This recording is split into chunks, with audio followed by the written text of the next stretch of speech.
రండి, పాల్గొనండి, దైవ దీవెనలు పొందండి. సిలువను గూర్చిన వార్త నశించుచున్న వారికి వెర్రితనము కాని రక్షింపబడుచున్న మనకు దేవుని శక్తి.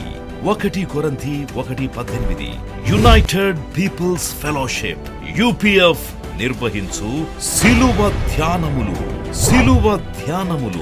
40 రోజుల ఉపవాస ప్రార్థనలు. తేదీలు 2024 ఫిబ్రవరి 19వ తారీఖు నుండి మార్చి 29వ తారీఖు వరకు. సమయం ఉదయం 4 గంటల నుండి ఉదయం 7 గంటల వరకు. స్థలం centenary Baptist church, clock tower దగ్గర, సికింద్రాబాద్. వివరములకు 9550504718 9030757571 నంబర్లను సంప్రదించగలరు.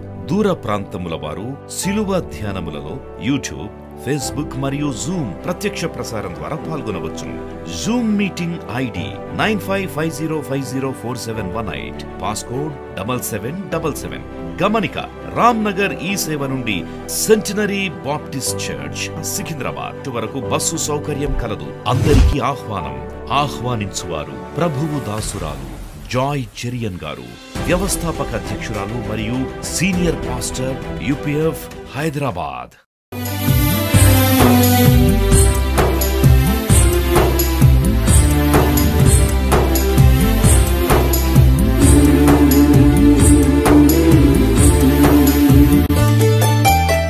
ఉపవాస ప్రార్థనకు వచ్చిన ప్రభు బిడ్డలందరికీ దేవుని దాసురాలుగా మీకు శుభములు తెలియజేస్తున్నాను. ఇది 25వ ప్రసంగం. ఉపవాసం ఉండడానికి భయపడకూడదు. ఉపవాసం అంటే దేవునితో వసించడం, ఆహారం మీద కాకుండా దేవుని మీద ధ్యాస, దేవుని మీద గురి కలిగి ఏకాగ్రతతో నీ అవసరతలు అక్కర్లు దేవుని తెలియజేయడం, దేవునితో ఉండి మరి దేవుని ఆరాధించడం, వ్యర్థమైన కార్యాలన్నిటికీ స్వస్తి చెప్పి ఒక్క దినం వారంలో 24 గంటలు 1 డే విత్ గాడ్ అంటే ఆ రోజు మీరు నిష్ఠగా చేస్తే చాలా ఆశీర్వాదాలు పొందుకుంటారని నా అనుభవం ద్వారా మీకు తెలియజేస్తున్నాను. మరి ఆహారము మీద కాకుండా మీ గురి అంతా దేవుని మీద, వాక్యం మీద, ప్రార్థనలో ఉంటే చాలా మంచిది. మీరు ఉపవాస ప్రార్థన అంటే డోంట్ టేక్ ఇట్ లైట్లీ, అంటే ఏదో ఉపవాసం ఉండి ఉండనట్టు అలా కాకుండా నేను చెప్పాను కదా, మీరు ఖచ్చితంగా ఉండాలి. ఒక నిష్ఠతోటి ఏ కార్యమైనా చేస్తే దానికి ప్రతిఫలం ఉంటుంది. కాబట్టి ఉపవాస ప్రార్థన మీరు తప్పకుండా ఒక 24 గంటలు ఉపవసిస్తే అది చాలా మంచిది. వారంకు 24 గంటలే కదా, తక్కిన రోజులు గంటకు తింటూనే ఉంటారు కదా. మరి ఒక్క వారంలో ఒక్కరోజు దేవుని సన్నిధి, దేవుని వాక్యము, ప్రార్థన, మందిరము, ఇవన్నీ చాలా ఆశీర్వాదాలు. ఎందుకంటే కొన్ని జటిలమైన సమస్యలు కేవలం ప్రార్థన ద్వారా కాకుండా ఉపవాసమును మిళితం చేసినప్పుడు అది ఆ సమస్యకు పరిష్కారం నీకు తొందరలో లభిస్తుంది. ఈరోజు 25వ ప్రసంగం ఉపవాసము మరి సాతాను మీద అధికారం. Fasting prayer and dominion over Satan. సాతాను మీద అధికారం విశ్వాసికి దేవుడు ఇచ్చినాడు. ప్రభువు శిలువ మరణం ద్వారా సాతాను యొక్క తల శిలువలో చితక కొట్టబడింది. అంటే ప్రభు పేరట ప్రార్థన చేస్తున్నాము, ప్రభువులో మనం ఆనందిస్తున్నాం, ప్రభువును ఆరాధిస్తున్నాము, ప్రభు వాక్యాన్ని మన హృదయంలో పదిలం చేసుకున్నాము, ప్రభు సన్నిధి వెతుకుతున్నాము, రక్షింపబడిన విశ్వాసులందరితో సహవాసం కలిగి ఉన్నాం. ఇవన్నీ కూడా క్రైస్తవ జీవితానికి చాలా అవసరమైంది. సాతాన్ను బంధించడానికి, సాతాన్ను పారద్రోలడానికి ఇవన్నీ ఆయుధాలు అన్నమాట. ఇవన్నీ ఇంప్లిమెంట్స్ అగెన్స్ట్ ద సేటన్. మరి సాతానుడు అన్నప్పుడు మనకు చాలా ప్రసంగాలు మీరు విని ఉండొచ్చు. సాతానుడు ఈ లోకాధికారి అని, వాడు మోసగాడని, అబద్ధికుడని, అబద్ధములకు జనకుడని, వాడు నశింపజేసేవాడని, దోచుకునేవాడని, వాడు నీకు నెమ్మది, సమాధానం, ఆరోగ్యం, నీకు ఏమున్నా దేవుడిచ్చిన ఆశీర్వాదాలను ఎప్పుడు వాడు దోచుకోవడానికే ప్రయత్నిస్తుంటాడు. కాబట్టి సాతాను కుతంత్రములను విశ్వాసులు బాగా కనిపెట్టాలి. పౌలు భక్తుడు ఏమన్నాడు? మేము సాతాను యొక్క తంత్రములను ఎరగని వారము కాం. We know the tricks of the devil. కాబట్టి విశ్వాసి చాలా జాగ్రత్తగా ఉండాలి. మరి మార్క్స్ వార్త 3వ అధ్యాయము 27వ వచనంలో ఒక మాట ఉంది. మార్క్ 3:27. ఒకడు బలవంతుడైన వాడిని మొదట బంధిస్తేనే తప్ప ఆ బలవంతుని ఇంటజొచ్చి వారి సామాగ్రి దోచుకొన నేరడు. ఇక్కడ ఒక ఉపమానం చెప్తున్నాడు యేసుప్రభు. యేసుప్రభు ప్రతిదీ కూడా ఉపమాన రూపంగా బోధించినాడు. ఉపమాన రూపంగా ఎందుకు బోధించినాడు? ప్రజలకు అర్థం కావాలి, సామాన్య ప్రజలకు కూడా దేవుని మర్మములు అర్థం కావాలని యేసు ప్రభు ఉపమానం లేకుండా ఏది బోధించలేదు, ప్రతిది కూడా ఉపమానంతో బోధించినాడు. ఇక్కడ మార్క్స్ వార్త 3వ అధ్యాయము 20వ వచనం చదువుదాం. ఆయన ఇంటిలోనికి వచ్చినప్పుడు జనులు మరల గుంపుగూడి వచ్చారు కనుక భోజనం చేయుటకైనా వారికి వీలు లేకపోయాను. అంటే ఇట్స్ ఎ బిగ్ మినిస్ట్రీ. యేసు ప్రభు ఎక్కడుంటే జనాలు అక్కడ ఉంటారు. యేసు ప్రభువుకు కానీ శిష్యులకు కానీ భోజనం చేయడానికి కూడా సమయం లేదు. ఆయన ఇంటి వారు సంగతి విని ఆయన మతి చలించి ఉన్నదని చెప్పి ఆయనను పట్టుకొనబోయేరు. ఏంటి, అన్నం తినడు, భోజనం చేయడు, భుజించడు, ఎప్పుడు చూసినా దైవ కార్యాల్లో ఉంటాడు, నిజంగా మతి చెడిన వాడని బంధువులందరూ అంటున్నారు యేసు ప్రభు. దేవుని సేవ చాలా తీవ్రంగా చేస్తే ప్రతి సేవకుడు సేవకురాలు ఇలాంటి మాటలు ఎదుర్కోవడం చాలా మరి ఇట్స్ ఎ కామన్ థింగ్ అంటారు అన్నమాట. ఎక్కువ సేవ చేసి మరి వాళ్ళు నేరారోపణ చేస్తారు, లేక మనల్ని దూషిస్తారు. పని పాట లేదు, వీళ్లకు పిచ్చి పట్టింది, మతి జలించింది. యేసు ప్రభు కూడా ఇదే దారిలో వచ్చినాడు. యేసు ప్రభు కూడా ఇంత గొప్ప అమోఘమైన సేవ ప్రజలకు అందిస్తే బంధువులు సొంతవారు అంటున్నారు ఇతనికి ఏమైంది, మతి చలించింది అని చెప్పి ఆయనను పట్టుకొనబోయారు. యెరూషలేము నుండి వచ్చిన శాస్త్రులు ఇతడు బయల్జెబూలు పట్టినవాడై దయ్యముల అధిపతి చేత దయ్యములను వెళ్ళగొట్టుచున్నాడని చెప్పారు. యేసు ప్రభు పరిచర్యలో దయ్యములు వణికేవి యేసు ప్రభుని చూసినప్పుడు. యేసు ప్రభు ఒక ఉచ్చాటనతో దయ్యమును ఎదిరించినప్పుడు అది పారిపోయేది. వేల కొలది దురాత్మలున్న దయ్యము పట్టిన వాడిని కూడా దేవుడు విడుదల ఇచ్చినాడు కదా. సేన దయ్యం పట్టిన వానికి కూడా విడుదల. ఇలాగూ ఆయన పరిచర్యలో దయ్యములు వదిలిపోతుంటే అప్పుడు వారు అంటున్నారు, దయ్యములు ఎందుకు వదిలిపోతుంది, ఇతను ఆజ్ఞాపించగానే దయ్యాలు ఎందుకు వణుకుతుందంటే మేబీ ఇతనే దయ్యములకు అధిపతి అని అంటున్నారు. అంటే ఏది చేసినా తప్పుపడుతున్నారు శాస్త్రులు, పరిసయ్యులు, బంధువులు, సొంతవారు. యేసు ప్రభువు మీద ఎప్పుడు కూడా నేరం వేయాలని ప్రయత్నిస్తున్నారు. అప్పుడు ఆయన వారిని తన యుద్ధకు పిలిచి ఉపమాన రీతిగా వారితో ఇట్లను. అప్పుడు ప్రేమతో వాళ్ళందరినీ పిలిచి ఒక ఉపమానం చెప్తాడనమాట. మనకు విరుద్ధంగా ఎవరైనా మాట్లాడితే వెంటనే మన కోపం వస్తుంది కదా. యేసు ప్రభువుకు మనకున్న తేడా అది. యేసు ప్రభువుకు విరుద్ధంగా మాట్లాడినా వాళ్ళందరినీ ప్రేమతో కూర్చి వారికి ఒక ఉపమానం చెప్తూ ఇలాగూ వారికి అర్థం చేస్తున్నాడు. అప్పుడు ఆయన వారిని తన యుద్ధకు పిలిచి ఉపమాన రీతిగా వారితో ఇట్లను. సాతాను ఎలాగ వెళ్ళగొట్టును, ఒక రాజ్యము తనకు తానే విరోధంగా వేడుపడిన ఎడ్ల ఆ రాజ్యము నిలవనేరదు. నేనే దయ్యముల అధిపతి అయితే నేనెందుకు దయ్యాలను వెళ్ళగొడతాను? ఒక రాజ్యము మరి తనకు తానే విరోధంగా వేరుపడితే ఆ రాజ్యం ఎలాగ నిలుస్తుంది? ఒక ఇల్లు తనకు తానే విరోధంగా వేరుపడిన ఎడ్ల ఆ ఇల్లు నిలవనేరదు. సాతాను తనకు తానే విరోధంగా లేచి వేరుపడిన ఎడ్ల వాడు నిలవలేక కడతేరు. అంటే నేను దైవకుమారుని అని అర్థం. అప్పుడు ఈ మాట అంటున్నాడు 27వ వచనంలో, ఒకడు బలవంతుడైన వాడిని మొదట బంధిస్తేనే తప్ప ఆ బలవంతుని ఇంట జొచ్చి వాని సామగ్రి దోచుకొననేరడు. బంధించిన ఎడ్ల వాని ఇల్లు దోచుకొనవచ్చు. చూడండి, ఒక ఇంట్లో దోచుకున్నవన్నీ పెట్టుకొని ఒక బలవంతుడు ఉన్నాడు, వాడిది కాదు ఆ సొమ్ము, వాడు అన్నీ దోచుకొని వచ్చినాడు. వాడు దోచుకున్న సామాగ్రి నింపుకొని ఉన్నాడు, కానీ వాడిని ఎదిరించడానికి ఎవరికి వశం లేదు. ఒకవేళ ఆ బలవంతుణ్ణి ఎదిరించి బంధిస్తే ఈ దోచుకున్నవన్నీ కూడా తిరిగి మనము కూర్చుకోవచ్చు అని అర్థం అన్నమాట. అంటే నీకు విజయం సాధించాలంటే మొట్టమొదట ఈ లోకాధికారి, ఈ లోకరీతిగా ఉన్న మరి బలవంతుడైన సాతాను నువ్వేం చేయాలి, బంధించాలి అని అర్థం. సాతాను బంధించాలి, అప్పుడు దోచుకున్నవన్నీ కూడా నీ వశం అవుతుంది. ఏమేమి దోచుకున్నాను నీ నుండి?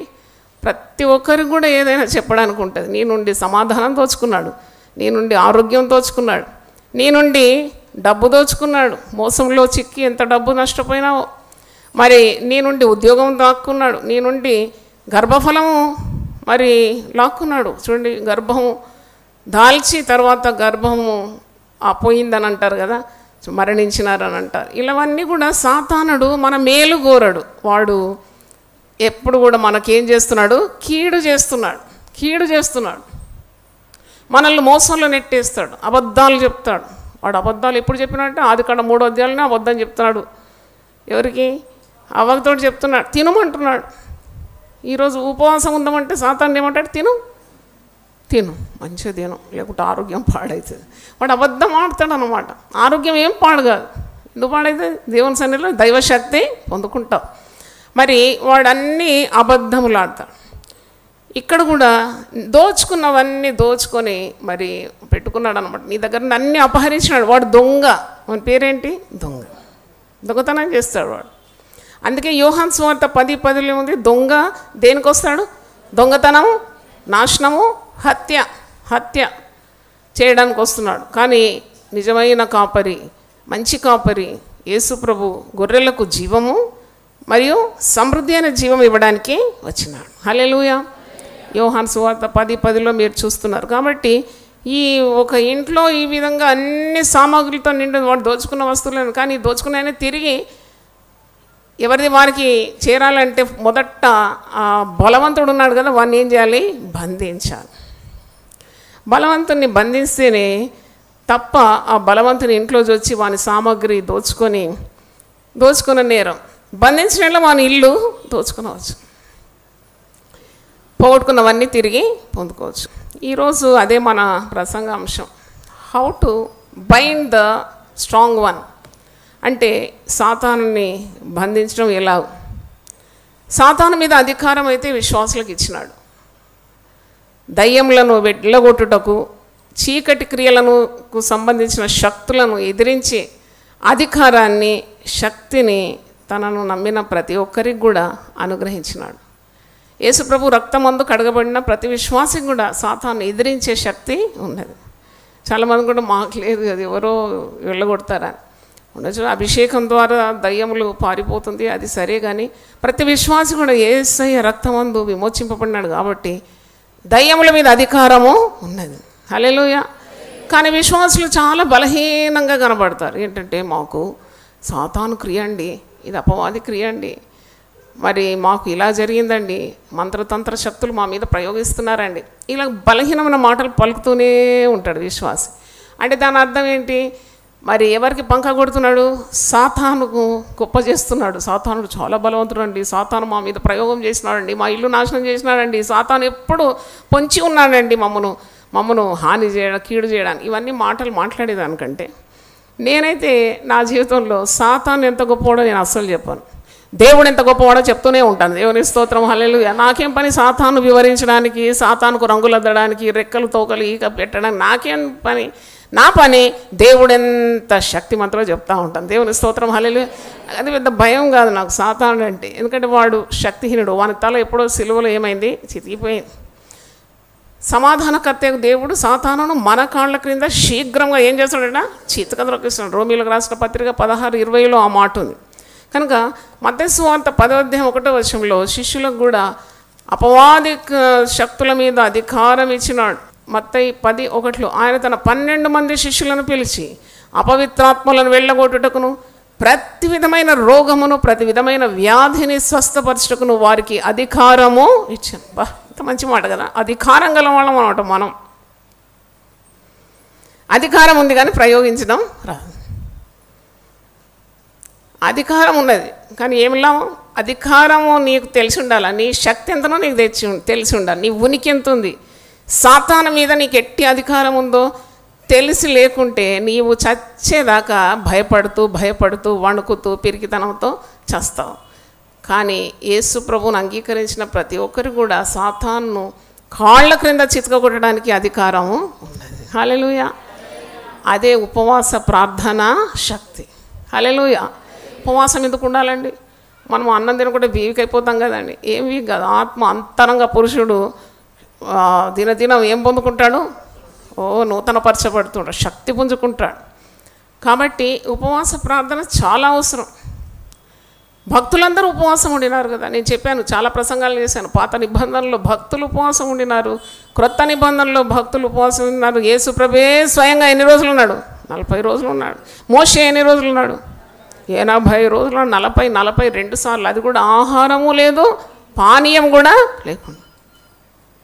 ఒక్క పూట మహా తినకుంటేనే ఏదో మనం చాలా గొప్ప కార్యం చేసినాం అనుకుంటాం. మోషే 40 రోజుల చొప్పున 2 పర్యాయములు ఆహారము పానము పుచ్చుకోకుండా దేవునితో ముఖాముఖిగా మాట్లాడినాడు. దేవుని స్తోత్రం, హల్లెలూయా. కాబట్టి ఒక్క రోజు, ఒక వారంలో 7 రోజులు, ఒక్కరోజు 24 గంటలు ఉపవాసం ఉండకుంటే మనం సాతాను మీద దాడి ఎలాగో చేయగలం? How can you fight against the devil? సాతానుడు భయపడేది ఇద్దరికేనంట, ఒకటి దేవునికి మరి ఒకటి దేవుని బిడ్డలకంట.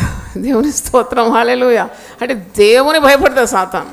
తర్వాత భయపడేది ప్రార్థించి ఉపవసించే విశ్వాసులకు చాలా భయపడుతుంది.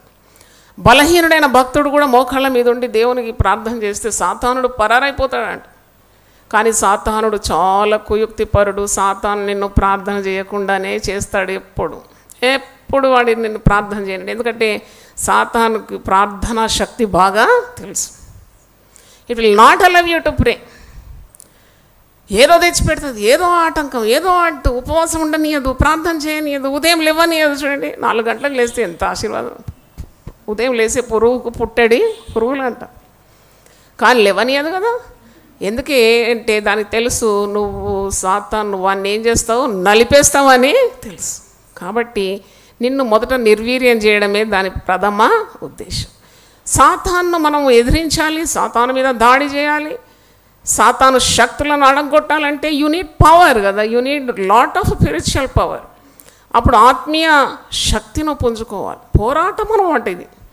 లోకంతో ఒక రీతిగా పోరాడాలి, శరీరంతో పోరాడాలి, శరీర ఇచ్చలను జయించాలి, పాపంతో పోరాడాలి. ఇప్పుడు నేను మాట్లాడేది సాతానుతో పోరాటం అన్నమాట. దేవుడు ఒకటి చెప్తాడు, సాతాను ఒకటి చెప్తాడు. దేవుని స్వరం వింటాం, సాతాను స్వరం వింటాం. ఈ 2 స్వరాల మధ్యలో తడబడిపోతూ ఉంటారు విశ్వాసులు. కానీ ఎవరైతే ఉపవసించి ప్రార్థన చేస్తారో వారికి తప్పకుండా దేవుని స్వరానికి లొంగిపోవడానికి ఉన్న శక్తి దేవుడిస్తాడు. దేవుని స్తోత్రం. ఆ శక్తిని ఏమంటారు? పరిశుద్ధాత్మ శక్తి. పరిశుద్ధాత్మ మీ మీదకి వచ్చినప్పుడు మీరు ఏం పొందుకుంటారు? శక్తి ఎందుకు? విశ్వాసికి ఎందుకు కాదు, సాతాన్ని అణగొట్టడానికి. హల్లెలూయా. సాతాన్ని అణిచివేయడానికే నీకు శక్తి కావాలి. కనుక ఇది పోరాటం అని మర్చిపోకూడదు. భక్తుడైన పౌలు కూడా అంటాడు కదా, జీవితాంతం పోరాడినాడు పౌలు. ఆరోగ్యం సరిగా లేకుండా పోరాడినాడు. శత్రువులు, క్రైస్తవేతరులు, ప్రభువు నమ్మని వారితో పోరాటం ఉండింది, ప్రాణహాని ఉండింది. ఎప్పుడు ఏమవుతుందో తెలియదు. ఆరోగ్య సమస్యలతో ఎన్నో ఉండింది పౌలు. అందుకే అంటాడు 2 తిమోతి 4:7 తన జీవితం అవసానంకి వచ్చినప్పుడు ఒక మంచి మాట అంట, మంచి పోరాటము పోరాడు. Hallelujah. I fought a good fight. మంచి పోరాటం పోరాడి తిని, నా పరుగు కడముట్టించి తిని, విశ్వాసము కాపాడుకుంటుంది. ఇక మీదట నా కొరకు నీతి కిరీటము ఉంచబడి ఉన్నది. దేవుని స్తోత్రం. హల్లెలూయా. పౌలు అంటాడు, నేను మంచి పోరాటము పోరాడినా. నువ్వు కూడా పోరాడుతున్నావు అన్నమాట. నేను పోరాడుతున్నాను, మీరు పోరాడుతున్నారు. సైతానుకు తల ఒగ్గకుండా దేవుని కార్యాలు, దేవుని మరి చిత్తము నెరవేర్చడానికి మనం అనుక్షణం ఏం చేస్తున్నాము? పోరాడుతున్నాం. సో బ్యాటిల్ అన్నమాట. ఓడిపోతే ఎవరు నవ్వుతారు తెలుసా? మొట్టమొదట సాతాండి పక్క నవ్వేస్తాడు. చాలా ఉపవాసం చేసాం, చాలా ప్రార్థన, ఏమైంది అంటే అందుకే చాలా జాగ్రత్తగా బ్రతకాలి. ప్రతి అడుగు కూడా చాలా జాగ్రత్తగా వేయాలి. అంటే నువ్వు నవ్వుల పాలు కాకూడదు. 1 తిమోతి 1:18 చూడండి. నా కుమారుడైన తిమోతి, అంటే ఆత్మీయ కుమారుడైన తిమోతికి రాస్తున్నాడు పౌలు, నీ విశ్వాసమును మంచి మనస్సాక్షి కలిగిన వాడవై నిన్ను గురించి ముందుగా చెప్పబడిన ప్రవచనముల చొప్పున ఈ మంచి పోరాటము పోరాడవలనని వాటిని బట్టి ఈ ఆజ్ఞను నీకు అప్పగించున్నాను. ఎలాంటి పోరాటం ఇది? మంచి పోరాటం నువ్వు పోరాడాలి. తన ఆత్మీయ కుమారునికి తర్బీదిస్తున్నాడు. 1 తిమోతి 6:12 చూడండి. విశ్వాస సంబంధమైన మంచి పోరాటం పోరాడము, నిత్య జీవమును చేపట్టుము, దాని పొందుటకు నీవు పిలువబడిన అనేక సాక్షులు ఎదుట మంచి ఒప్పుకుంటే. చూడండి, ఈ లోకం మిరుమిట్లు గొలిపే లోకం కదా, నీకు ఎప్పుడు కూడా భ్రమ పెట్టిస్తుంది, ఆశలు చెప్తూ ఉంటుంది. కానీ దేవుని ఆత్మచేత నింపబడిన నీకు అతి జ్ఞానం ఇచ్చేస్తాడు దేవుడు. వద్దంటాడు, అదొక పోవద్దంటాడు ఆ జోలికి. నిన్ను ఆ మార్గం నుండి మరల్చేస్తాడు దేవుడు. అంటే నీకు పోరాటం ఉన్నది. There is a battle inside you, but the ultimate winner is you, because you fast and pray. నువ్వు ఉపవసించి ప్రార్థన చేస్తున్నావు కాబట్టి ఈ పోరాటంలో గొప్ప విజయం నీకు తప్పకుండా లభిస్తుంది. ఉపవాస ప్రార్థన సాతాను మీద అధికారం అనే వాక్యాన్ని మీరు వింటున్నారు. లూకా సువార్త 10వ అధ్యాయం ఒకసారి చూడండి. 10:17-20. 70 మంది శిష్యులు సంతోషంతో తిరిగి వచ్చి, ప్రభువా, దయ్యములు కూడా నీ నామం వలన మాకు లోబడుచున్నామని చెప్పగా, దయ్యం లోబడతాయి. యేసు నామంలో దయ్యము వెళ్ళిపో అంటే వెళ్ళిపోతుంది అది, ఎందుకంటే శక్తి యేసు నామములో ఉన్నది. అయితే దయ్యములు మాకు లోబడుతున్నాయి అని వారు అంటే ప్రభు అంటాడు, సాతాను మెరుపు వలె ఆకాశం నుండి పడుట చూచి తిని ఇదిగో పాములను తేళ్లను త్రొక్కుటకును శత్రు బలమంతటి మీదను మీకు అధికారం అనుగ్రహించి ఉన్నాను. పాములను తేళ్లనంటే, తేలు అంటే సాతాను కుడతా ఉంటుంది కదా నిన్ను, పాములు అంటే సాతానుడు నీకు కాటేయడానికి ఎప్పుడు ప్రయత్నిస్తూ ఉంటాడు. పాములను తేళ్లను త్రొక్కుటకు నీకు అధికారం అంటే సాతాను యొక్క క్రియలన్నిటినీ మరి నీ పాదముల క్రింద ఆయన ఉంచినాడు అని అర్థం. శ్వాసం ఉంటే నువ్వు తొక్కగలవు. Suppose your faith is very high, పాము కూడా నిన్ను కాటేయదు, అది నీకు చూసి భయపడి వెళ్ళిపోతుంది. నీలో ఉన్నది కదా శక్తి, నీలో ఉన్నవాడు లోకంలో ఉన్నవాని కంటే గొప్పవాడు. Suppose you're really spirit filled, full of faith, nothing can harm you. అందుకే అంటున్నాడు కదా, ఇదిగో పాములను తేళ్లను త్రొక్కుటకు శత్రుబలం అంతటి మీద మీకు అధికారం అనుగ్రహించిన ఏది మీకు ఎంత మాత్రము హాని చేయదు. ఆత్మపూర్ణమైన విశ్వాసి అంటే suppose you're filled with the power of God, spirit of God. విషకరమైన సర్పం నేను కాటేసిన విషయం పనిచేయదన్నమాట. అపోస్తలుల కార్యం 28వ అధ్యాయంలో మనం చూస్తాం, పౌలు చేతి చుట్టూ ఏం చుట్టుకుంది, పాము చుట్టుకుంటే ఇట్లా దులిపేసినాడు అంతే, ఆ పాము ఏం చేయలేదు అతను. ఇక్కడ భక్తుడు, ఆత్మతో నింపబడినవాడు. అందుకే శత్రు బలమంతటి మీద మీకు అధికారం ఇచ్చి ఉన్నాను, ఏది మీకు ఎంత మాత్రము హానిచింది. ఆయనను దయ్యములు మీకు లోబడుచున్నామని సంతోషింపక మీ పేర్లు పరలోకమందు రాయబడి ఉన్నదని సంతోషించడని వారితో చెప్పాను. దయ్యములు మీకు లోబడుతుందని కాదు సంతోషం, మీ పేర్లు జీవగ్రంథంలో రాసి ఉన్నదని మీరు సంతోషించాలి. దయ్యము యేసునామం ఉచ్చాటన దయ్యం వెళ్ళిపోతుంది, కానీ నువ్వు మార్బన్స్ పొంది ఒక పాప విముక్తి పొందిన వాడవైతే నీకు పరలోక రాజ్యంలో స్థానం ఉన్నది, నీకు శాశ్వత జీవం ఉన్నది. అందును బట్టి నువ్వేం చేయాలి, సంతోషించాలి. హల్లెలూయా. దయ్యములు వెళ్ళిపోతుంది అని సంతోషించడం కంటే యేసు నామము ఉచ్చరించగానే దయ్యాలు వణికి వెళ్ళిపోయిందని సంతోషిస్తున్నారు వీళ్ళంతా 70 మంది శిష్యులు. అప్పుడు ప్రభు అంటున్నాడు, దయ్యములు వదిలిపోయిందని కాదు మీ సంతోషం ఉండాల్సింది, మీకు పాప విముక్తి పొంది మీరు రక్షింపబడిన దేవుని బిడ్డలు, మీకు శాశ్వత జీవం ఉన్నది, పరలోక రాజ్యంలో స్థానం ఉన్నది. కనుక మీరు ఇంకా ఎక్కువగా ఏం చేయాలి, సంతోషించాలి. హల్లెలూయా. 91వ కీర్తన 13వ వచనంలో మీరు ఒకసారి చూడండి, నీవు సింహములను నాగుపాములను త్రొక్కెదవు, కొదమ సింహములను భుజంగములను అణగద్రొక్కెదవు. You have the right to put down every evil.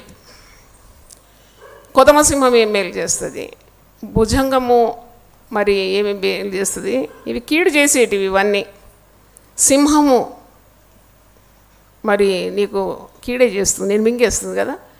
కానీ వీటన్నిటి ఇంత కీడుతో నిండిన ప్రపంచంలో దేవుని బిడ్డలకు వీటన్నిటి మీద ఏమి ఇచ్చినట, అధికారం ఇచ్చినాడు. దేవుని స్తోత్రం, హల్లెలూయా. అందుకే మనము చాలా ధైర్యంగా ఉండాలి లోకంలో. ఆ ధైర్యం రావాలంటే మళ్ళీ ఉపవసించి ప్రార్థన చేయాలి. ఎందుకంటే వాళ్ళు ఇట్లా భయపడుతుంది, దీనివదంతా భయపడతారు, భయపడి అంటే సాతాను యొక్క తంత్రాలు అన్నమాట ఇవి. నీకు భయం పుట్టించడం సాతాను తంత్రం. తర్వాత అబద్ధాలు నూరిపోయడం సాతాను తంత్రం. దేవుని వాక్యం నమ్మకుండా చేసేస్తుంది. ఇలాగుందా, అలాగెట్లయితుంది అంటే అనుమానం నీలోకి తెచ్చేస్తుంది. దేవుని వాక్యంలోని సత్యాన్ని గ్రహించకుండా నీ కన్నులకు ఏం చేస్తుంది, అది గుడితనము కలుగజేస్తుంది. కన్నులు కనబడడం అన్నమాట నీకు దైవ కార్యాలు. ఈ యుగ సంబంధమైన దేవత మనోనేత్రములకు ఏం చేస్తుంది, గుడ్డితనం కలిగజేస్తుంది. అందుకే నువ్వు ఎప్పుడు ప్రార్థన చేయాలి, ఉపవసించి ప్రార్థన చేస్తే నీ కన్నులు తెరవబడుతుంది. దేవుని స్తోత్రం, హల్లెలూయా. దేవుని వాక్యంలోని అద్భుతమైన కార్యాలు నీ కన్నులకు కనబడతాయి. తిండి వలన, ఐహిక విచారం వలన, మత్తు వలన మందమైపోతే నీకేం కనబడదు. బాగా మటన్ తింటే ఏమవుతుంది, వెంటనే ఏమొస్తుంది నీకు, నిద్ర. ప్రార్థన వస్తుందా, ప్రార్థన రాదు. బాగా నువ్వు బిర్యానీ తిన్నాక ఇప్పుడు బైబిల్ చదువుదాం అనుకుంటావా, పడకుంటే చాలు పండుకుంటా అనుకుంటావు. అదే ఉపవసించినప్పుడు నువ్వేం నీ శరీరంలో ఒక చురుకుతనం వచ్చేస్తుంది. You become closer to God, far away from food, you come close to God. ప్రార్థన చేయాలనిపిస్తుంది, మోకరించగానే కన్నీళ్ళు వస్తుంది. నా అనుభవం నీకు చెప్తున్నాను. ఉపవాసం ఉండిన దినము మరి మోకరించగానే ఎంత ఏడుస్తానంటే ఆ రోజు అస్సలు నేను బండ అంటారు, చాలామంది అంటారు కొండనో బండనో అంటారు నన్ను, కానీ పగిలిపోతుంది బండ. దేవుని స్తోత్రం. మోకరించగానే కన్నీళ్ళు వచ్చేస్తుంది. మీ అందరి గురించి ఏడుస్తా, ప్రార్థన చేస్తాను అంటే ఆ యొక్క హృదయం ఏమైపోతుంది? మెత్తగా అయిపోతుంది. సాతానుడు దానికి అనుమతించాడు. సాతాను మోసగాడు. ఎప్పుడు మనసులో ఇంప్రింట్ అయిపోవాలని, ప్రింట్ అయిపోవాలి. సాతాను మంచివాడు కాడు, నిన్ను మోసము చేస్తాడు. తర్వాత నీకు మేలు చేయడు సాతానుడు. ఏం చేస్తాడు? కీడు చేస్తాడు. ఇంతవరకు కూడా నువ్వు అనుభవించిన కీడు, నువ్వైనా నేనైనా మనం అనుభవించిన కీడంతా అది దేవుని దగ్గర నుండి రాలేదు. ఆ కీడు సాతానుడే చేసినాడు. కీడు కల్పిస్తాడు సాతాను. నీకు నెమ్మది ఇవ్వడు. నీకు ఎప్పుడు కలవరం ఇచ్చేది ఎవరు తెలుసా? సాతాను. నీకు ధైర్యం ఉండదు, నీకు ఎప్పుడు భయం, బిక్కు బిక్కుమని బ్రతుకుతావు. ఎందుకు? సాతానుడు ఏం చేస్తున్నాడు? నీకు భయం పుట్టిస్తున్నాడు, భయం పుట్టిస్తున్నాడు. విశ్వాసులైతే ధైర్యంగా ఉండాలి కదా. నీతిమంతుడు విశ్వాసం మూలంగా బ్రతుకుతున్నాడు. కానీ ధైర్యం ఎక్కడ పోయింది? ప్రతిదానికి భయమే, ప్రతిదానికి వణుకుడే. ఎందుకంటే శక్తిహీనత. అంటే అలాంటి మరి సాతాను ఎదిరించడానికి, సాతాను దాడి చేసినప్పుడు ఎదురు దాడి చేయడానికి శక్తి లేదు, ఓడిపోతున్నారన్నమాట. తర్వాత నీ మార్గానికి ఆటంకాలు కలుగజేసేది సాతాను. ఎన్ని ఆటంకాలు! మరి ఒక దైవ కార్యం చేయాలంటే మా సేవ జీవితంలో అనుభవం, ఎన్ని ఆటంకాలు! దారిలో బోల్డర్లు తెచ్చిపెట్టినట్టే. అసలు ఒక అడుగు ముందుకే రీతిగా ముందుకేసి వెళ్ళి దైవ కార్యం చేద్దామంటే బోల్డర్లు తెచ్చిపెడుతుంది. కానీ సంఘమంతా ప్రార్థన చేసినప్పుడు సాతాను చర్యలన్నీ కూడా ఏం కావాలా? నిష్ఫలం అయిపోవాలి. దేవుని స్తోత్రం. దేవుని రాజ్యము కట్టబడాలి. హల్లెలూయా. అందుకే భక్తుల కొరకు, సేవకుల కొరకు సంఘం ఏం చేస్తుంది? ప్రార్థన చేసి పోరాటం అన్నమాట. అది పోరాటం. నువ్వేమో ప్రార్థన చేయకుండా చల్లగా ఉంటావు కదా, ఏ సొక్క పంచి కొడతాడు, అవుట్. అదే నువ్వు ఉపవాసం ఉండి శక్తితో నింపబడితే నువ్వు తిరిగి ఒక పంచి కొట్టవచ్చు. దేవునికి లోబడి ఉండి అపవాదిని ఎదిరించుడి, వాడు మీ యొద్ద నుండి పరారైపోతాడు. మరి సాతానుడు నీకు రోగం తీసుకొస్తాడు. అంటే అన్ని రోగాలు సాతాను తెచ్చినని చెప్పలేము. కొన్నిసార్లు నీకు కొద్దిగా తగ్గింపు రావాలని దైవ కార్యాలు నేర్చుకోవాలి. దేవుడు సాతాను కూడా అనుమతిస్తాడు కదా. యోబు విషయంలో మరి యోబుకున్నదంతా మరి దోచుకోవడానికి అనుమతి సాతానుకి ఎవరు ఇచ్చినారు? దేవుడే ఇచ్చినాడు. కొన్నిసార్లు నిన్ను చక్కగా చేయాలంటే దేవుడు సాతాను కూడా అనుమతిస్తాడేమో. నువ్వు సెట్ రైట్ కావాలి కదా. మరి ఇక్కడ రోగం వస్తుంది, తిరిగి నువ్వు ఉపవసించి ప్రార్థన చేసి దేవునితో ఉన్న బంధంతో పోగొట్టుకున్న సాతానుడు దోచుకున్న ఆరోగ్యాన్ని తిరిగి ఏం చేయాలా? పొందుకోవాలా. హల్లెలూయా. ఎప్పుడు భయపెట్టిస్తాడు, ఎప్పుడు భయపెట్టిస్తాడు. చిన్న గడ్డ రాగానే అంటాడు, అమ్మో ఇదే, ఏంది అదే, అయిపోయింది. డాక్టర్ దగ్గర పోవడానికి కూడా భయం. ఎందుకంటే వాడు అంటాడు కదా ఇది అది అది ఇది అంటాడు. వాళ్ళు నిన్ను దోచుకోవడానికి ప్రయత్నిస్తున్నారు నీ డబ్బు అంతా. కొన్నిసార్లు అక్కడ ఏం ఉండదు, వాళ్ళు ఎంత ఫైల్స్ మెయింటైన్ చేస్తారు, అది దీనికి వాళ్ళు మరి వాళ్ళు డబ్బులు వెళ్ళారు కదా. కాబట్టి దేవుని మార్గం ఎంత సర్వోన్నతమైన మార్గం. దేవుని స్తోత్రం. Hallelujah. So nice a way, but people are reluctant to come in to this way. ఎంత ఉత్తమమైన మార్గం ఇది. మరి పిరికితనం కలిగజేస్తాడు నీకు. పిరికితనం అనేది ఎప్పుడు కూడా దేవుని నుండి రాదు. ఎవరి నుండి వస్తుంది? సాతాను. చీకటి చూస్తే భయం, నీడ చూస్తే భయం, తలుపు కొడితే భయం, తలుపు తెరవడానికి భయం, అన్ని భయాలు ఉంటుంది. అంటే భయాలు కూడా మరి సాతాను నుండే వస్తుంది. పాములాగా నీకేముండాలా? తెలివి ఉండాలి. నువ్వు ఉపవాస ప్రార్థన చేసే వ్యక్తి అంటే నీకు చాలా తెలివిస్తాడు దేవుడు. దేవుని స్తోత్రం. హల్లెలూయా. ఎందుకంటే నువ్వు గుర్తుపడతావు అన్నమాట, అసలు ఎవరు ఎందుకు అన్నట్టు ఉండాలి. అదే సమయంలో నీ ధైర్యము కోల్పోవు. మరి ప్రమాదాలు కల్పిస్తాడు చూడండి, హఠాత్ మరణాలు. కీడు కల్పించడానికి వాడు ఎప్పుడు పొంచి ఉంటాడు. నేను మరీ చెప్తున్నాను, when you fast and pray, రానున్న కీడును దేవుడు ఏం చేస్తాడు? కొట్టి పారవేస్తాడు. దేవుని స్తోత్రం. హల్లెలూయా. 91వ కీర్తన 12. నీ పాదములకు రాయి తగలకుండా వారు నిన్ను తమ చేతుల మీద ఎత్తి పట్టుకుంటాడు. పాదములకు రాయి తగలనియడంట దేవుడు. Hallelujah. God will definitely protect his children. పెద్ద ప్రమాదాల నుండి విడిపించేస్తాడు. గాయం స్వల్ప గాయాలు తప్పుడు కొద్దిగా అలర్ట్ అవుతావు.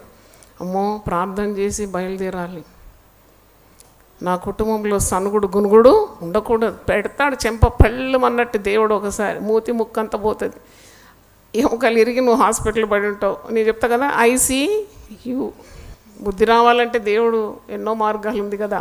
కాబట్టి సాతానుకు మనం ఏమి ఇవ్వద్దు, చోటు ఇవ్వద్దు. వెరీ గుడ్, హల్లెలూయా హల్లెలూయా. సాతానుకు చోటు ఇవ్వద్దు. ప్రమాదములు కల్పిస్తాడు, అనుమానం కలిగిస్తాడు, అవమానం కలిగిస్తాడు, అవిశ్వాసం కలిగిస్తాడు. సోమర్తనం కలిగించే దేవుడు కాదు, సోమర్తనం కలిగించేదే సాతానుడు. బైబిల్ చదవనియాడు, ప్రార్థన చేయనియాడు, దేవుని మందిరానికి రానియాడు. మరి భయంకరమైన కుయుక్తులు సాతాను. నీవు వాటిని జయించాలంటే దేవునికి లోబడాలి, అపవాదిని ఏం చేయాలి, ఎదిరించాలి. శక్తి కావాలంటే ఉపవసించి ప్రార్థన చేయాలి. Fasting prayer is really a tremendous implement against the devil. మరి ఎలాగో ఈ సాతానుతో యుద్ధం చేయాలి? 1 పేతురు 5వ అధ్యాయం ఒకసారి చూడండి. 1 Peter 5:8-10. నిబ్బరమైన బుద్ధి గల వారై మెలకుగా ఉండుడి, మీ విరోధి అయిన అపవాది గర్జించు సింహం వలె ఎవరిని మృంగుదునా అని వెతుకుచూ తిరుగుచున్నాడు. ఇక్కడ మీరు కీ వర్డ్స్ ఏంటి అంటే, విశ్వాసి ఎలా ఉండాలి? నిబ్బరమైన బుద్ధి, స్వస్థ బుద్ధి కలిగి ఉండాలి. తర్వాత మెలకుగా ఉండాలి, బీ అలర్ట్, ఇప్పుడు అలర్ట్గా ఉండాలి. సాతాను మనకు సహాయకుడు కాదు, మన మేలు కోరేవాడు కానే కాడు, మన విరోధి అయిన అపవాది. మన పేరేంటి? విరోధి అన్నమాట. He's totally dead against you. నువ్వు చేసే పనులకు విరోధం, నువ్వు చేసే కార్యాలకు విరోధం, నువ్వు చేసే ప్రార్థనలకు విరోధం, నువ్వు చేసే ఉపవాసాలకు విరోధం. ఇట్స్ ఎనిమీ కదా, శత్రువు. అస్సలు శత్రువు వాడే అన్నమాట. మనం ఎవరెవరినో అనుకుంటాం, ఆమె పక్కింటి ఆమె శత్రువు, ముందింటి ఆయన శత్రువు, వాడి శత్రువు, బంధువులలో మా అన్న శత్రువు, మా అక్క శత్రువు. కానీ కాదు, మన విరోధి ఎవడు? అపవాది. వాడే దూరి మనకు ఇబ్బంది కలుగజేస్తున్నాడు, ఒక్కొక్కరిలో దూరుతూ ఉన్నాడు. అందుకే మీ విరోధి అయిన అపవాది వారు ఎట్ట తిరుగుతున్నాడంట? గర్జించు సింహం వలె ఎవరిని మృంగుదునా అని వెతుకుచూ తిరుగుచున్నాడు. మనము సాతానును గుర్తుపడుతున్నాం కదా, మెలకుగా ఉండాలి, నిబ్బరమైన బుద్ధి కలిగి ఉండాలి. వాడు మనకు విరోధి, మనకు మేలేది చేయడు. ఎందుకు ఆ స్వరం వినాలి మనం? సాతాను మనల్ని ప్రేరేపిస్తే ఎందుకు వినాలి? Why should you and I obey the devil? అది మనకి ఏం మేలు చేస్తుందని? మన బద్ధ శత్రువు, మన విరోధి అయిన అపవాది. వాడు మనల్ని మేలు చేయాలని అనుకోవడం లేదు, మనల్ని ప్రాణాలతో ఏం చేయాలనుకుంటున్నాడు? మింగాలని చూస్తున్నాడు. దొరికితే ఛాన్స్ మింగేద్దాం అనుకుంటున్నాడు. కనుక వాడు గర్జించు సింహము వలె ఎవరిని మృంగుదునా అని వెతుకుతున్నాడంట. వానికి వెతుకుతేనే ఎర్ర దొరుకుతుంది అన్నమాట. దేవుడైతే సర్వవ్యాపి, అన్ని చోట్లలో ఒకే సమయంలో ఉండగలడు. సాధారణుడు అన్ని చోట్ల ఒకే సమయంలో ఉండలేడు. వాడు ఒక దగ్గర ఉంటే ఇంకో దగ్గర ఉండలేడు. అందుకే వాడు వెతకాల్సి వస్తుంది. వాని వేట కొరకు వెతకాలి. హేస్ టు బాగా వెతకాలి. ఎవడు బలహీనుడు, ఎవడు ప్రార్థన లేనివాడు, ఎవడు పాపం చేస్తున్నాడు, ఎవడు దేవునికి అవిధేయుడుగా ఉన్నాడు. ఎందుకంటే సాతానుకు నీ బలహీనతలు అన్నీ బాగా తెలుసు. దేవుడు ఏం చేస్తాడంటే నీ బలహీనత యందు ఆయన శక్తి ఏం చేస్తాడో సంపూర్ణం చేస్తాడు. పౌలు అంటాడు, నేను ఎప్పుడు బలహీనుడనో అప్పుడే నేను బలవంతుడు. ఎందుకంటే నేను ఉపవసిస్తున్నాను, నేను ప్రార్థన చేస్తున్నాను, దేవునితో ఉన్న బంధం తెగకుండా కాపాడుకుంటున్నాను. కాబట్టి ఒకవేళ నాకు బలహీనత వచ్చినా దేవుని శక్తి దాన్ని ఏం చేస్తుంది? సంపూర్ణం చేస్తుంది. చప్పలు కొట్టి దేవుని చూద్దాం. హల్లెలూయా హల్లెలూయా. కాబట్టి వీడేమో నీ బలహీనతల మీద దాడి చేస్తాడు. ఎక్కడ వీక్ ఉన్నా అక్కడ కొట్టి చంపేస్తాడు నేను. కాబట్టి చాలా మెలకుగా ఉండాలి. ఇది పెద్ద పోరాటం అన్నమాట. It's a battle. చాలా కుయుక్తిపరుడు సాతాను. ఇప్పుడు ఎవరితో పని సాతానికి? దేవుని పిల్లలు. అందుకే కొట్లాడుతుంది, తెచ్చిపెడతాడు సాతాను. భార్య భర్తకు పెట్టేస్తుంది, అత్తకు కోడలు పెట్టేస్తుంది, తల్లిదండ్రులకు పిల్లలు పెట్టేస్తుంది. అందుకే మేము సాతాను తంత్రములను ఎరగని వారము కాం. You should not allow devil to work in your house. నేను అది ఎప్పుడో నేర్చుకున్నాను. అందుకే గెలుస్తూ సైతాన్ కూటమి దేవుని రాజ్యం కట్టుకుంటూ దేవుని ప్రజలకు విజయం. దేవుని స్తోత్రం. హల్లెలూయా. మరి నీవు నీ శత్రువు ఎవరో చాలా గుర్తించాలి. నీ శత్రువు శరీరులు కారట. ఎఫెసీ పత్రిక 6వ అధ్యాయంలో ఉన్నది, మనం పోరాడునది శరీర మాంసములతో కాదు. We're not fighting with the flesh and blood. 6వ అధ్యాయం 12వ వచనం, ఏలైనగా మనము పోరాడునది శరీరులతో కాదు, కానీ ప్రధానులతోనూ అధికారులతోనూ ప్రస్తుత అంధకార సంబంధులను లోకనాథులతోనూ ఆకాశ మండలమందున దురాత్మల సమూహముతోనూ మనము పోరాటం అన్నమాట. నేను చెప్పిన కదా పోరాటం. ఈ పోరాటంలో దేవుని బిడ్డలకు గెలుపు నిశ్చయం. ఇక్కడ సర్వాంగ కవచం గురించి చాలా చక్కగా ఉంది. 6వ అధ్యాయం ఎఫెసీ 6:10 ఉంది, తుదకు ప్రభు యొక్క మహాశక్తిని బట్టి ఆయన యందు బలవంతులై ఉండాలి. బలం కావాలంటే మళ్ళీ మనం ఏం చేయాలి? ఉపవసించి ప్రార్థన చేయాలి. ఇక్కడ బలం ఉండదు. ఏది ఎదుర్కోవాలన్నా కానీ నీకు చేత కాదు. ఏంటనే గుండె కొట్టుకుంటావు, పొర్లుతావు కింద, మరి పెద్ద అల్లరి చేస్తావు. అంటే నీకు శక్తి, you are lacking the strength to face any battle.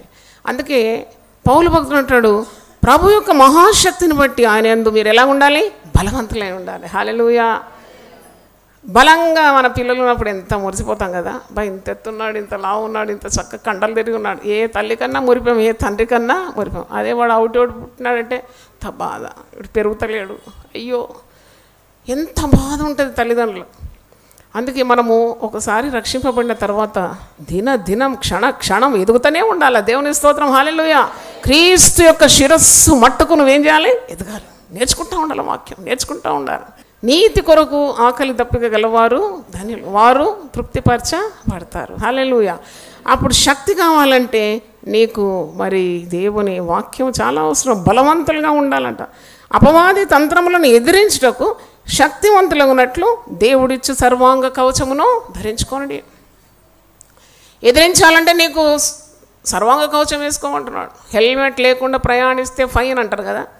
ఇక్కడ సర్వాంగ కవచంలో రక్షణ అనే శిరస్త్రాణం పెట్టుకోవాలండి. ఇది పెద్ద ప్రసంగం, ఇది చాలాసార్లు చేశాను. నీతి అనే మైమరు, చెడు ఆలోచనలు రాకుండా ఎప్పుడు కూడా కేర్ఫుల్గా ఉండాలి. హెల్మెట్ పెట్టుకోవాలంట. సాతానుడు ఏవేవో పాపపు తలంపులు పెడతాడు, వెంటనే దాన్ని గెంటివేయాలి.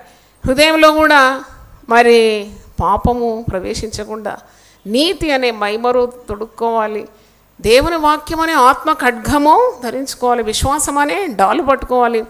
సత్యం అనే దట్టి సమాధాన సువార్త వలనైనా సిద్ధ మనసు అనే జోడి, ఇవన్నీ ధరించుకున్న తర్వాత ప్రార్థన చేయాలన్నమాట. ఎడ్డ తెగకుండా ప్రార్థన చేయాలి. హల్లెలూయా. 18వ వచనం చూడండి, ఎఫెసీ 6:18, ఆత్మ వలన ప్రతి సమయమునందును ప్రతి విధమైన ప్రార్థన విజ్ఞాపనము చేయొచ్చు, ఆ విషయమే సమస్త పరిశుద్ధుల నిమిత్తం పూర్ణమైన పట్టుదలతో విజ్ఞాపన చేయొచ్చు, మెలకుగా ఉండాలి. పదే పదే ఈ వాక్యం. యేసుప్రభు కూడా గెత్సెమనే తోట ప్రార్థనలో ఒక మాట అంటాడు కదా, మీరు శోధనలో ప్రవేశించుకున్నట్లు మెలకువగలిగి ప్రార్థన చేయాలి. అంటే you have to be very alert in your life, godly life. మరి సాతానుకు చాలా మరి వాడు ఆయుధస్తుడే, వాడు అగ్ని బాణాలను విసురుతాడంట విశ్వాసి మీద. ఇక్కడే ఉంది కదా, దుష్టుని అగ్ని బాణములన్నిటినీ ఆర్పుటకు మీరు విశ్వాసం అనే డాలు పట్టుకోండి అని 16వ వచనంలో చూస్తాం. అంటే వాడు నీ మీద వేస్తూనే ఉంటాడు, డాట్స్ ఆఫ్ ఫైర్ అంటారు ఇంగ్లీష్లో. అగ్ని అస్త్రాలు వేస్తూనే ఉంటాడు. ఏదో ఒకటి నీకు దినమంతా నెమ్మది ఇవ్వండి. ఎవని మనస్సు నీ మీద ఆనుకొని ఉండునో వాణ్ణి పూర్ణ సమాధానం గలవానిగా, పూర్ణ శాంతి.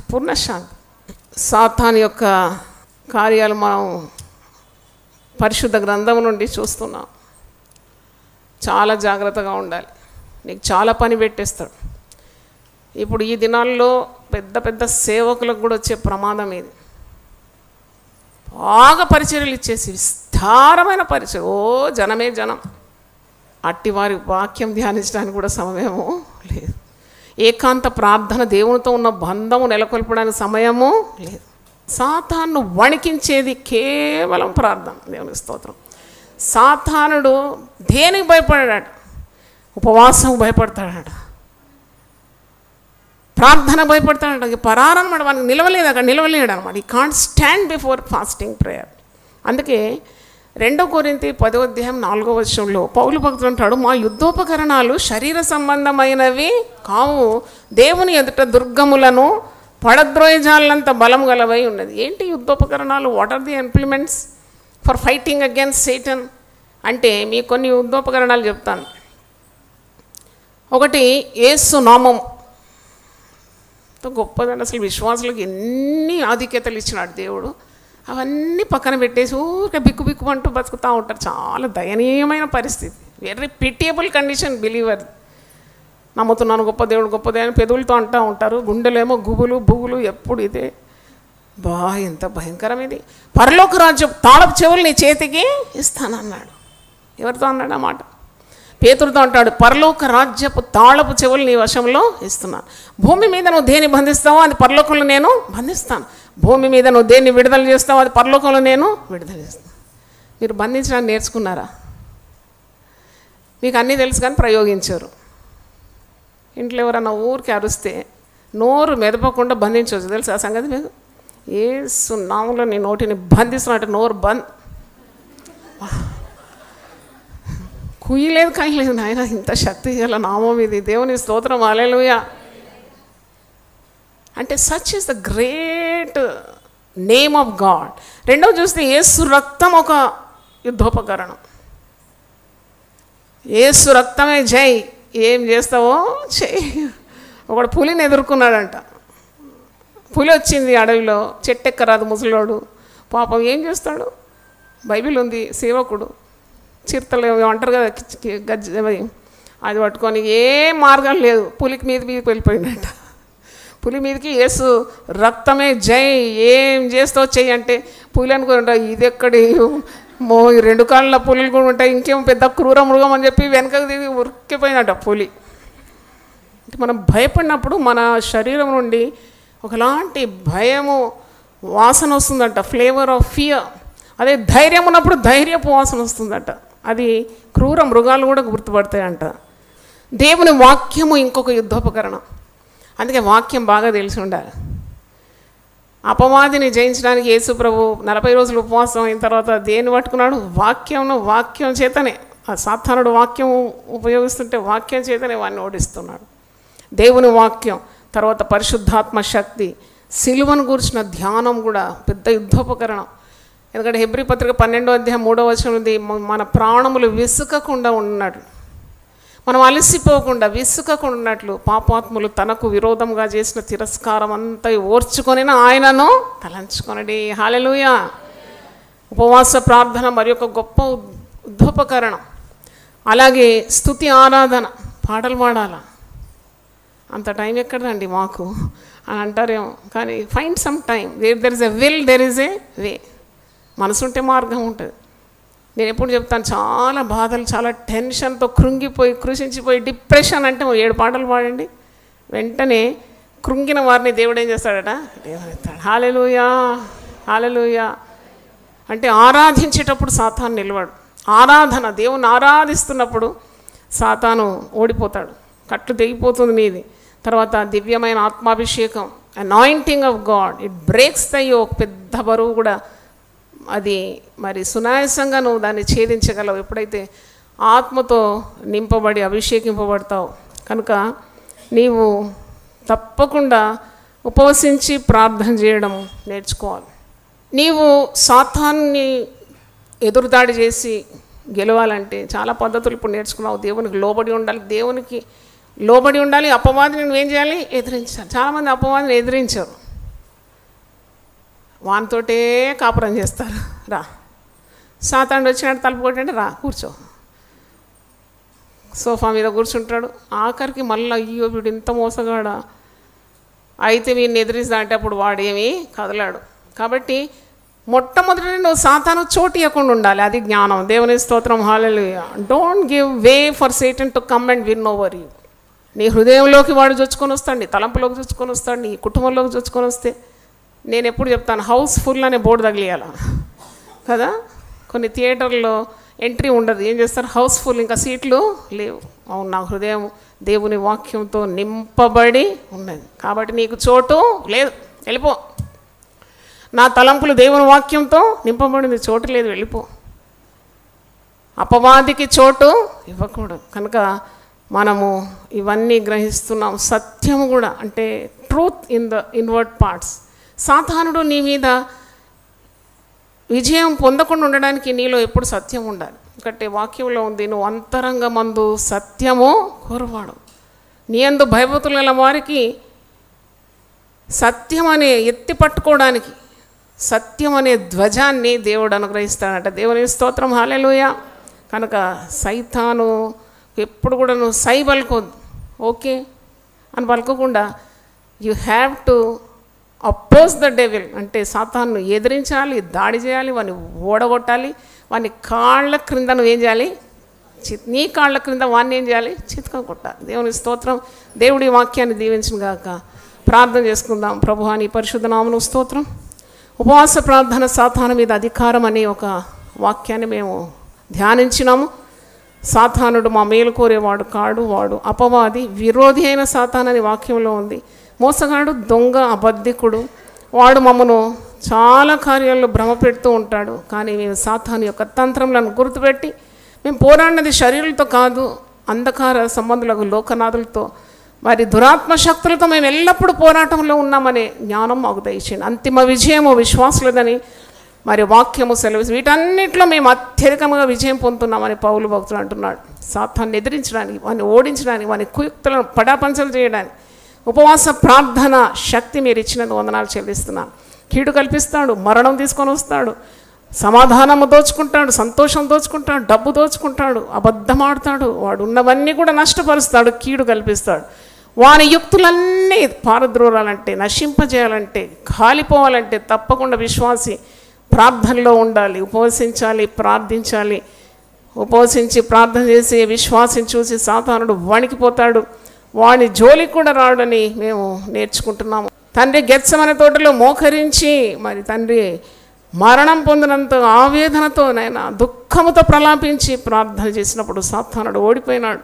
నువ్వు సిలువను ఎదుర్కొన్న శక్తి పొందుకున్నావు తండ్రి, నీకు స్తోత్రం. ఎన్నో సవాళ్ళను మేము ఎదుర్కోవాలి ప్రభా. మా స్వంత శక్తి స్వబుద్ధి సరిపోదు నాయన, నీ శక్తి మాకు చాలా అవసరమై ఉంది. పరిశుద్ధాత్మ శక్తితో మేము దినదిన పోరాటాన్ని ఎదుర్కోవడానికి, విజయం సాధించుకోవడానికి మా కృపను మీరు దయచేయమని, మేము పోగొట్టుకున్నవన్నీ తిరిగి మేము పొందుకోవాలంటే ఆ బలాఢ్యుని బంధించాలని వాక్యంలో ఉపమాన రీతిగా చెప్పినావు.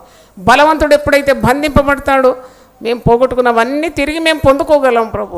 అవును తండ్రి, ఆ బంధించే అధికారం కూడా మాకు ఇచ్చినావు.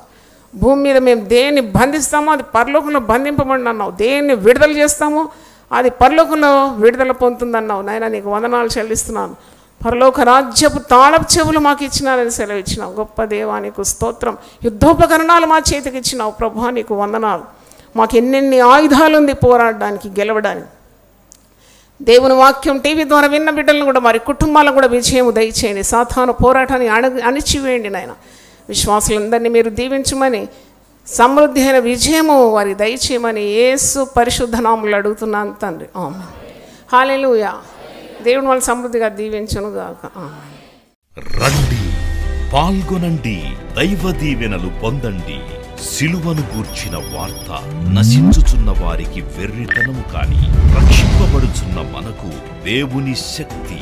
1 కొరింథీ 1:18. యునైటెడ్ పీపుల్స్ ఫెలోషిప్ UPF నిర్వహించు సిలువ ధ్యానములు. 40 రోజుల ఉపవాస ప్రార్థనలు. తేదీలు 2024 ఫిబ్రవరి 19వ తారీఖు నుండి మార్చి 29వ తారీఖు వరకు. సమయం ఉదయం 4 గంటల నుండి ఉదయం 7 గంటల వరకు. స్థలం centenary Baptist church, clock tower దగ్గర, సికింద్రాబాద్. వివరములకు 9550504718, 9030757571 నంబర్లను సంప్రదించగలరు. దూర ప్రాంతముల వారు సిలువ ధ్యానములలో యూట్యూబ్, ఫేస్బుక్ మరియు జూమ్ ప్రత్యక్ష ప్రసారం ద్వారా పాల్గొనవచ్చును. Zoom meeting ID 9550504718, passcode 7777. గమనిక, రామ్నగర్ ఈ సేవ నుండి సెంటినరీ బాప్టిస్ట్ చర్చ్, సికింద్రాబాద్ వరకు బస్సు సౌకర్యం కలదు. అందరికీ ఆహ్వానం. ఆహ్వానించువారు ప్రభువు దాసురాలు జాయ్ చెరియన్ గారు, వ్యవస్థాపక అధ్యక్షురాలు మరియు సీనియర్ పాస్టర్ UPF హైదరాబాద్.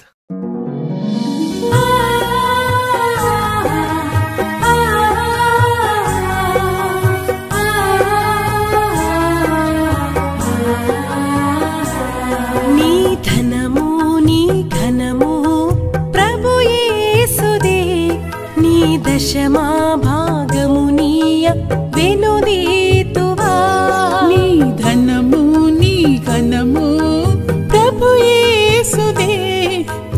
దశమా భాగమునీయ వెనుదీతువా ధరలోన ధనధాన్యములనీయగా కరుణించి కాపాడి రక్షింపగా ధరలోన ధనధాన్యములనీయగా కరుణించి కాపాడి రక్షింపగా పరలోకనాదుండు నీకీయగా మరి యేసు కొరకీయ వెనుదీతువా పరలోకనాథుండు నీకీయగా మరి యేసు కొరకీయ వెనుదీతువా నీ ధనము నీ ఘనము ప్రభు యేసుదే నీ దశమా భాగమునీయ వెనుదీతువా పాడి పంటలు ప్రభువు నీకీయగా కూడు గుట్టలు నీకు దయచేయగా పాడి పంటలు ప్రభు నీకీయగా కూడు గుట్టలు నీకు దయచేయగా వీడంగ ప్రభు యేసు నామంబును గడువేల ప్రభుకీయను క్రైస్తవా వేడంగ ప్రభు యేసు నామంబును గడువేల ప్రభుకీయను క్రైస్తవా నీ ధనము నీ ఘనము ప్రభు యేసుదే నీ దశ